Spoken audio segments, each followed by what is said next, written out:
Socialist ఎకానమీలో believe చేస్తారా, market ఎకానమీలో బిలీవ్ చేస్తారా? మీ తర్వాత ఇంకెవరి పేరైనా తీసుకోవాలంటే ఎవరి పేరు తీసుకుంటారు మీరు? నేను ఒక పేరు చెప్తే మిగతా 10 మందికి అన్యాయం చేసినట్టు.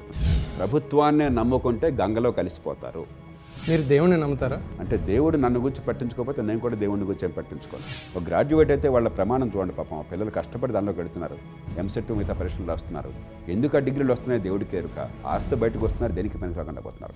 ఇప్పుడు ఆర్థిక ప్రగతి మీద పెట్టినంత శ్రద్ధ మరుగుదొడ్ల మీద పెట్టట్లేదు అని కొంతమంది అనుకుంటున్నారు. మహిళలకు మరుగుదొడ్లు కూడా ఏమైనా జాతి ఎందుకమ్మా, ఇది ఇంతకంటే సిగ్గు ఇంకేమైనా ఉందని. మీరే కానీ మళ్ళీ అధికారంలోకి వస్తే 12th 5-year ప్లాన్లో ఎలాంటి మార్పులు చేయాలనుకుంటున్నారు? జేపీ లాంటి వాళ్ళు లోక్సత్తా లాంటి వాళ్ళు అధికారంలోకి వచ్చినా కూడా ఒక్క జేపీ వల్ల లోక్సత్తా వల్ల దేశం మారదు. రోజు 100 కోట్లు ఖర్చు పెట్టి జనానందరినీ కూడా వెర్రివాళ్ళగా తయారు చేసిన ఊరికి ఉపన్యాసాలు ఇవ్వాలని, ఎంత గొప్ప అంత గొప్ప అని చెప్పి అలాంటి సమాజం కావాలా మనకి?